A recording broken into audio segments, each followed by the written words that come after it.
عن أبي هريرة رضي الله عنه قال قال رسول الله صلى الله عليه وسلم لا يصلي أحدكم في الثوب الواحد ليس على عاتقه منه شيء. اس کا موضوع یہ ہو سکتا ہے کہ نمازی کا لباس کیسا ہونا چاہیے. شریعت نے اس سلسلے میں اچھے سے اچھے لباس کی تاکید کی ہے. اللہ تعالیٰ کا فرمان ہے خذوا زینتکم عند کل مسجد، کہ مسجد میں آؤ تو اپنی زینت اختیار کر کے آؤ. اچھا لباس زیب تن ہو. یہ سوچو کہ اپنے اللہ رب العزت کے حضور حاضری دینی ہے اور اس سے مناجات کرنی ہے. اگر ہم عام کسی شخصیت سے ملنے جائیں تو اچھے لباس کا انتخاب کرتے ہیں، تو نماز کے لیے بھی اچھے لباس کا انتخاب ہونا چاہیے. لیکن کچھ حالات مجبوری کے ہوتے ہیں، اور یہاں اسی مجبوری کے لباس کا ذکر ہے. اور یہ روایت ابو ہریرہ رضی اللہ عنہ کی ہے. فرماتے ہیں کہ رسول اللہ صلی اللہ علیہ وسلم نے ارشاد فرمایا لا يصلي احدكم في الثوب الواحد ليس على عاتقه منه شيء، کہ تم میں سے کوئی شخص ایک کپڑے میں نماز نہ پڑھے اس طرح کہ اس کے کندھے پر کوئی کپڑا نہ ہو اور اس کے کندھے ڈھکے ہوئے نہ ہوں.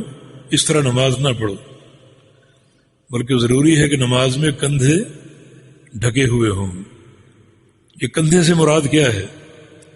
کندھے سے مراد یہ دائیں اور بائیں یہ دونوں کندھے ہیں جو گردن تک جاتے ہیں.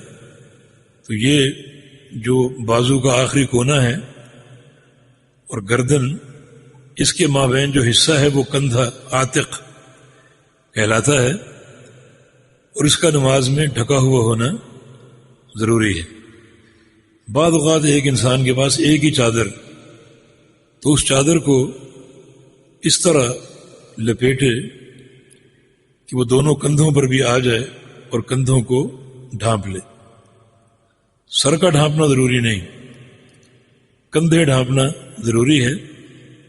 لیکن اگر چادر تنگ ہے اور کندھوں تک نہیں پہنچ پا رہی اور یہ مجبوری کی کیفیت ہے، تو اس چادر کو پھر کس طرح اوڑھے؟ انسان کا مکمل لباس دو چادروں کے ساتھ، ایک نیچے کی چادر جس کو تہبند بولتے ہیں، اور ایک اوپر کی چادر جس کو ردا کہا جاتا ہے. ان دو چادروں سے مکمل لباس بنتا ہے. اگر ایک ہی چادر ہو تو اس کو پھر ردا کی بجائے، اوپر اوڑھنے کی بجائے نیچے باندھا جائے، کیونکہ نیچے کے حصے میں انسان کے ضروری ڈھانپنے کے اعضاء ہیں. تو پھر نیچے اس چادر کو باندھا جائے.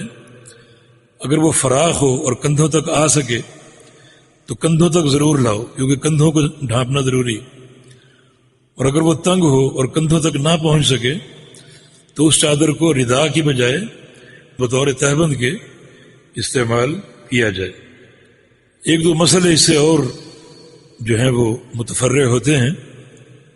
کچھ لوگ احرام کی چادریں باندھتے ہیں اور احرام کی چادریں لپیٹتے ہی استباح کر لیتے ہیں، اپنے دائیں کندھے کو ننگا رکھ لیتے ہیں، اور جب تک احرام ان کا قائم رہتا ہے اس وقت تک وہ استباح میں رہتے ہیں.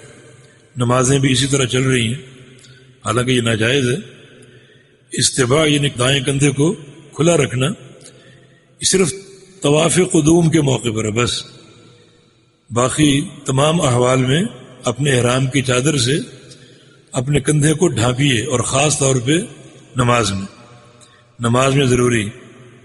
دوسرا مسئلہ، کچھ لوگ فنیلہ یہ بنیان استعمال کرتے ہیں اور اسی طرح نماز پڑھتے ہیں. بنیان کی دو قسمیں، ایک جس کی ہاف آستینیں ہوتی وہ جائز ہے کیونکہ وہ بنیان کندھے کو ڈھانپ رہی.